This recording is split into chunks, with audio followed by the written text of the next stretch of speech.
Seperti yang dijanjikan, kita sudah masuk dalam segmen bahasa dan juga kesusastraan Melayu. Tajuk yang kita bawakan pada hari ini, Sastra dan Wawasan Negara 2035. Memang ada kesesuaian bagi tahun ini, di mana dalam bulan ini kita akan menyambut Hari Kebangsaan Negara Brunei Darussalam pada 23 Februari. Jadi segmen bahasa dan juga sastra pada kali ini akan mungkin membicarakan tentang hal-hal yang berkaitan dengan Atua. Jadi bersama kita ni ialah Yang Mulia Profesor Madya Ampuan Dr. Haji Ibrahim bin Ampuan Haji Tengah. Beliau merupakan Profesor Madya di Fakulti Sastra dan juga Sains Sosial Akademi Pengajian Brunei, Universiti Brunei Darussalam. Assalamualaikum, Prof. Waalaikumsalam. Sihat, Prof? Alhamdulillah. Alhamdulillah, Prof. Jadi kita ni akan membicarakan tentang sastra dan apa kaitannya, apa kebaikannya dengan wawasan negara kita ni. Jadi mungkin dapat kita ni lihat di mana perkembangan sastra dan juga wawasan negara ni, apa sebenarnya kaitannya dan apa kelebihannya. Silakan, Prof. Ya. Terima kasih. Bismillahirrahmanirrahim. Alhamdulillahirabbil alamin.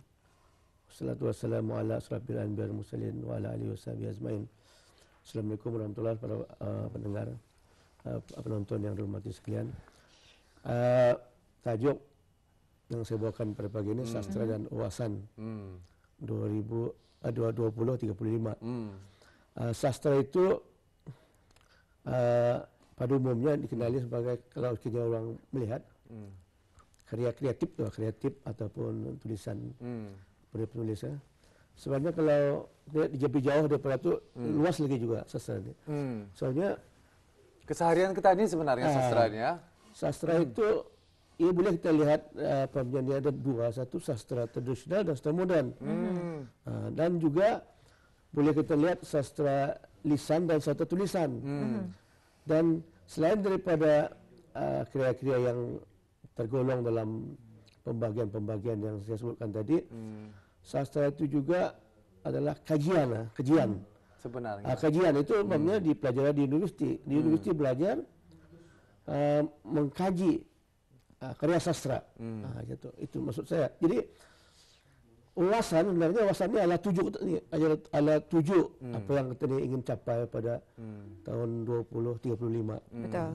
Jadi kalau kita lihat kaitannya, ya, sastra ini sebenarnya adalah apa yang pemikiran daripada pengarang yang selain dari pemikiran itu melihat suasana kehidupan kita di Indonesia ini dituliskan dalam karya sastra. Jadi wawasan negara itu sebenarnya ada tiga matlamat yang tadi pahamkanlah yang utama. Matlamat utama satu ialah untuk rakyat yang berpendidikan tinggi, berkemahiran dan berjaya. Itu yang matlamat pertama. Jadi matlamat kedua seperti yang kita tahu lah kehidupan kehidupan yang harmoni. Satu mencapai kehidupan. Kemudian ketiga lagi mencapai ekonomi yang dinamik dan berdaya tahan. Untuk mencapai ekonomi yang berdaya tahan. Jadi kalau melihat ketiga pada wawasan ini, apakah sastra itu juga dapat memainkan peranannya? Berarti kalau kita lihat, sastra memanglah sebagai satu bidang ilmu ini tidak juga mungkin melihatkan 100% sumbangannya, tetapi sekurang-kurangnya sebagai satu ilmu, kalau dilihat daripada karya sastra dan juga kajian sastra, memang ada menyumbang terhadap wawasan kita itu. Wawasan kita ini, misalnya kalau kita dalam pendidikan kita ini inginkan untuk mencapai wawasan 2035 ini rakyat yang berpendidikan, berkemahiran dan juga maju. Jadi dalam karya sastra, kalau kita lihat sastra tradisional misalnya, sastra modern, sastra lisan dan sastra tulisan, ada menyampaikan nilai-nilai ini, Pak. Nilai-nilai kita untuk menjadi rakyat yang berpendidikan ini, itu juga melihat yang mempunyai pemikiran. Karya sastra ini adalah pemikiran penulis yang memerlukan juga pembaca mentafsir dan memikirkan apa yang ditulis oleh seseorang pengarang itu. Jadi misalnya dalam bagian pendidikan misalnya, karya muda Umar Sepulin banyak mengetengahkan pemikiran hal-hal yang berbentuk pendidikan, yaitu mengajar halayaknya ataupun rakyatnya untuk menuntut ilmu, untuk mengamalkan ajaran Islam, untuk berhubungan sesama manusia, untuk menjaga kesejahteraan, keseimbangan. Misalnya contohnya dalam satu syair begini, dalam syair nasihat. Karena syair nasihat ini banyak mengandungi nasihat yang berbentuk pendidikan dan juga keagamaan. Dan amat relevan hingga sampai sekarang sebenarnya. Amat relevan. Contohnya satu daripada yang saya ingatlah itu ialah menuntut ilmu sangat disuruh. Jangan memilih dekat dan jauh. Lepas itu hendaklah diuji bersungguh-sungguh. Mudah-mudahan menjadi pelita suluh. Jadi kalau rangkap ini saja, melihat satu pemikiran macam mana ilmu itu dituntut. Siapa yang menyuruh? Siapa yang menyuruh untuk ilmu? Kehidupan kita sendiri yang menyuruh kita mesti hidup kita menuntut ilmu itu penting dalam kehidupan. Kalau kita lihat dari segi agama misalnya, agama memang menyuruh umatnya untuk menuntut ilmu sehingga menjadi kalian lahat daripada bukan hingga kalian lahat. Jadi di sana itu melihatkan bahawa ilmu itu penting dan pemikiran baginda itu ilmu penting. Dan kita tak boleh memilih kan belajar luar negeri saja, dalam negeri kita dua-dua boleh, di mana ilmu itu ada. Dan mengira dekat dan jauh. Dan juga perlu diuji, adakah sesuai dengan cita rasa kita ni sebagai negara Melayu Islam Raja. Untuk luar negeri, untuk ilmu luar negeri. Tapi memang, maafkan saya Prof, ya, memang kadang-kadang apabila kita ni memikirkan tentang zaman yang sudah berlalu dengan pantas, dan ketika ini kita ni seperti yang Prof katakan menuju hala 7 yang 2035, kadang-kadang yang diuji ini bukan seninya, yang diuji ini persepsi terhadap seni. Jadi mungkin dapat dikomen sedikit, Prof. Ya, persepsi seni itu dari segi mungkin dari segi isinya tu ya. Seni misalnya seni sastra misalnya. Seni sastra yang penting ialah dari segi fungsinya tu, fungsinya tu adalah menyampaikan sesuatu pendidikan atau pengajaran dan juga hiburan. Jadi pengajaran ni kalau lihat dari segi intelektual, dari segi seni, macam mana seorang pengarang itu menyampaikan pemikiran itu dari segi seninya. Maksudnya di sini dalam karya sastra itu bukannya menyampaikan secara memerintahkan orang buat ini, tetapi dari secara seninya supaya dapat pembaca itu merasakan apa yang ingin disampaikan oleh penulis tersebut. Tanpa disuruh-suruh. Tetapi ada juga karya sastra yang harus jelas, yang jelas begini, kerana kita sebagai audien mempunyai tanggapan atau pandangan yang berbeza. Ada yang suka melihat sesuatu itu indah dari segi penyampaiannya. Ada sekalinya penyampaian jelas. Ini kadang-kadang ada yang suka si penyampainya. Ada suka penyampainya. Dan satu lagi dari segi bentuknya. Bentuknya adakah yang indah? Keindahan bentuk. Jadi keindahan bentuk ini juga dapat memperlihatkan unsur-unsur seni, unsur seni. Tapi berbalik kepada wawasan tadi itu, yang dipentingkan di sini bagaimana salah satu menyumbang kepada rakyat, kepada orang banyak, pemikiran terdapat dalam kisah itu dapat dihayati oleh audiensnya atau rakyat yang membaca karya sastra. Tapi kalau membaca dia dapat. Benar tuh. Dia dapat. Jadi adakah isi kandungan itu mempunyai adakah isi kandungan itu ada peranan yang penting ataupun macam mana tu? Ya, isi kandungan adalah suatu peranan yang penting. Seperti saya katakan tadi, misalnya dari segi pendidikan saja, misalnya dari segi keagamaan misalnya. Banyak karya sastra ini, sebenarnya tadi pengarang-pengarang di Brunei ini adalah pengarang yang mempunyai latar belakang kehidupan Melayu Islam Raja. Betul. Jadi apa tulisan mereka itu adalah menggambarkan cara hidup petani Melayu Islam Raja. Misalnya dari segi agama. Penulis kita banyak menghasilkan agama, kira-kira agama. Salah contoh yang saya lihat ialah Adi Rumi. Pin Mufti sendiri menghasilkan beberapa karya. Misalnya Melayu Islam Raja sebagai mahkota negara, dan juga satu lagi karyanya Negara Jikir. Apa itu Negara Jikir? Mungkin kita ni hal ni kita tidak tahu. Jadi kalau kita membaca karya Adi Rumi, jelas apa itu negara jikir. Jelas kita lihat di sana. Apa negara jikir? Pendidikan jikir, apa pendidikan jikir?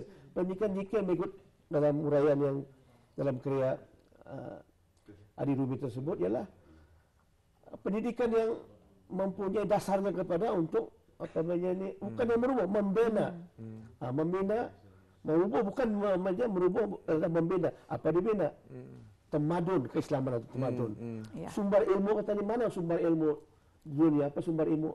Dan daripada Allah Subhanahu Wa Taala. Jadi kalau kita membaca jaga jikir, kata ini paham pun paham jelas. Paham tadi apa jaga jikir, mengikut urutannya. Apa jadi pendidikan jikir, ekonomi jikir, negara jikir, tadi paham. Ini beri sumbangan tadi. Misalnya kita tahu dalam mencapai tujuan kita ini awasan 2035. Jadi kita ini mengandalkan rakyat kita ini berpikir salah satu apa yang diberikan oleh karya sastra itu memberikan pemikiran kepada rakyat.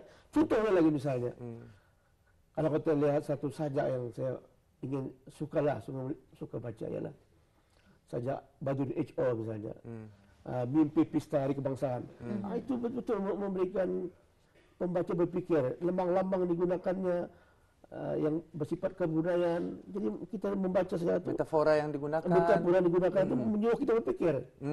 Jadi tetapi apabila pembaca yang dapat menyeluki isinya akan memberikan suatu pemikiran bagaimana kita ini menghadapi mengisi hari bangsa. Prof, saya ingin bertanya, kadang-kadang karya-karya sastra ini bukan indah, kadang-kadang orang seperti saya sendirilah, dan juga mungkin kebanyakan orang, kadang-kadang karya sastra indah terlalu bersahabat kepada pembacanya.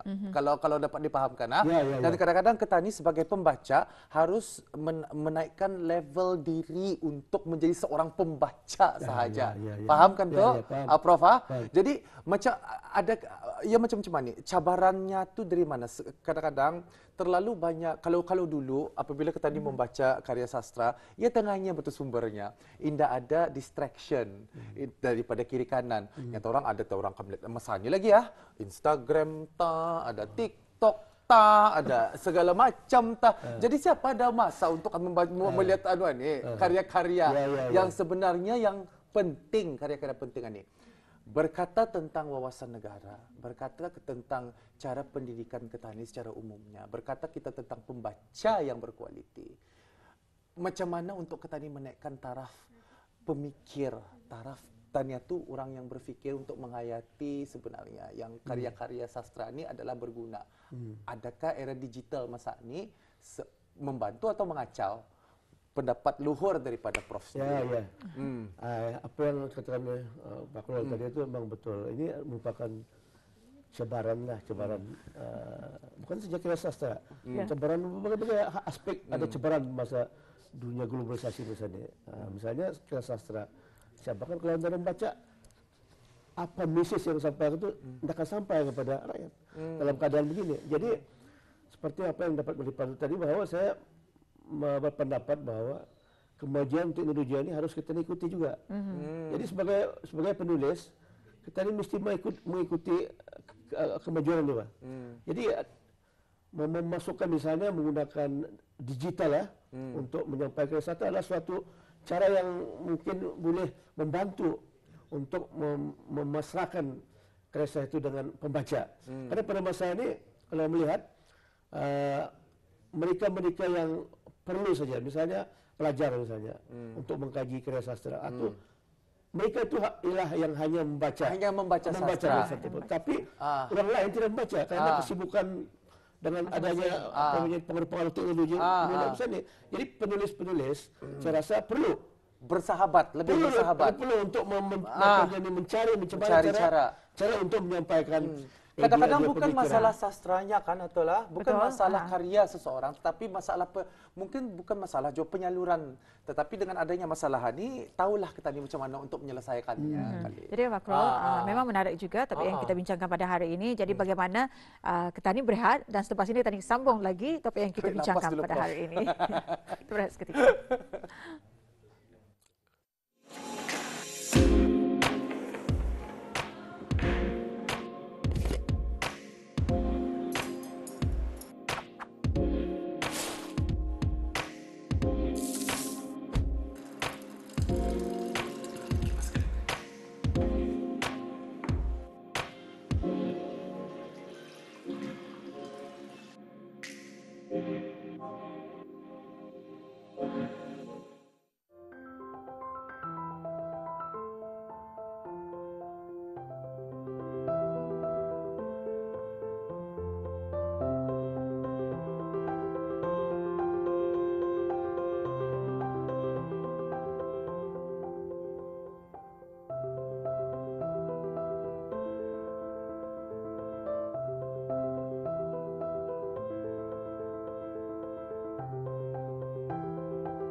Ya, kita kembali lagi menerusi segmen Bahasa dan Kesusastraan Melayu kita pada hari ini. Topik yang kita bincangkan Sastra dan Wawasan Negara 2035 sangat menarik.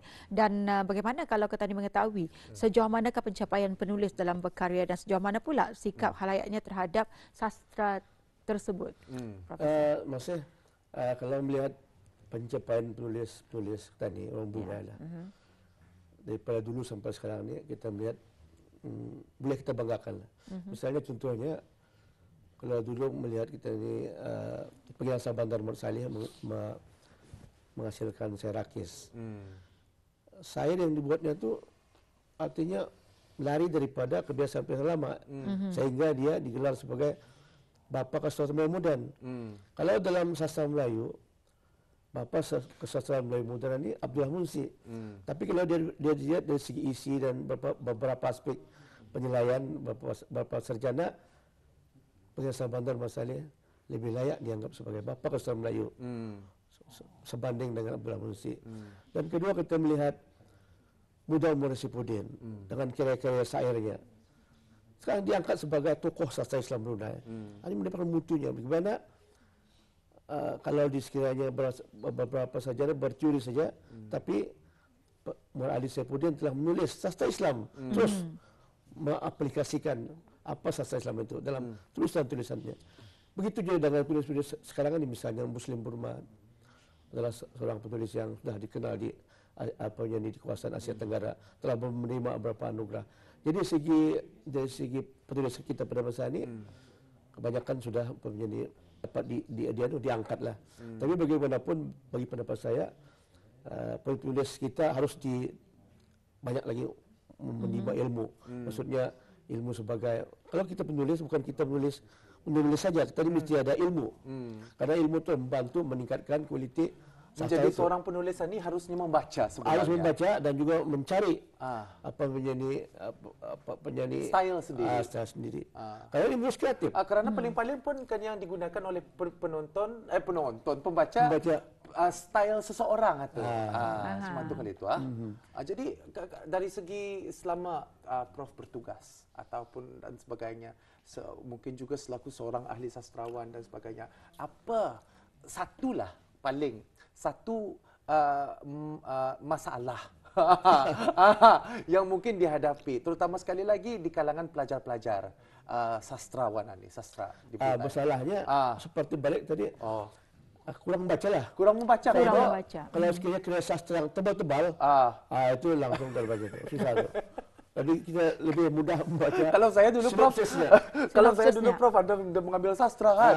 Tetapi kadang-kadang lebih berminat karena sastra ini cerita sebenarnya yang dirangkai. Ya. Kalau kira sastra itu mengandungi ilmu secara langsung mungkin tak baca.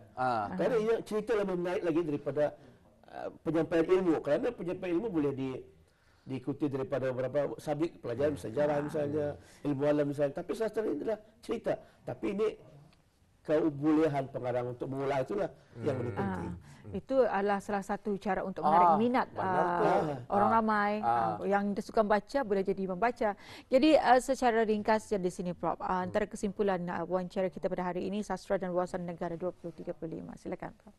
Saya berharap bahwa walaupun sastra itu dilihat sebagai suatu hal yang kecil, tetapi bagi saya lah juga memberi sumbangan yang besar terhadap wawasan negara 2035, kerana di dalamnya itu memperlihatkan bagaimana pemikiran yang perlu, mungkin walaupun tidak dibaca oleh sebilangan besar masyarakat kita ini, tapi seboleh-bolehnya atau sekurang-kurangnya khalayak sastra akan membaca. Jadi khalayak sastra ini bukan tertumpu kepada pelajar-pelajar saja, tapi juga ada orang ramai yang meminat sastra. Jadi apabila membaca karya sastra, dia akan dapat pemikiran apa sebenarnya yang disampaikan oleh para penulis itu untuk dapat memberikan sumbangan kepada wawasan. Misalnya menuntut ilmu. Jadi dia akan, kalau sekali ibu bapa, dia akan menggalakkan anaknya untuk mendalamkan ilmu supaya dia akan menjadi warga negara yang berpendidikan, berkemahiran dan maju.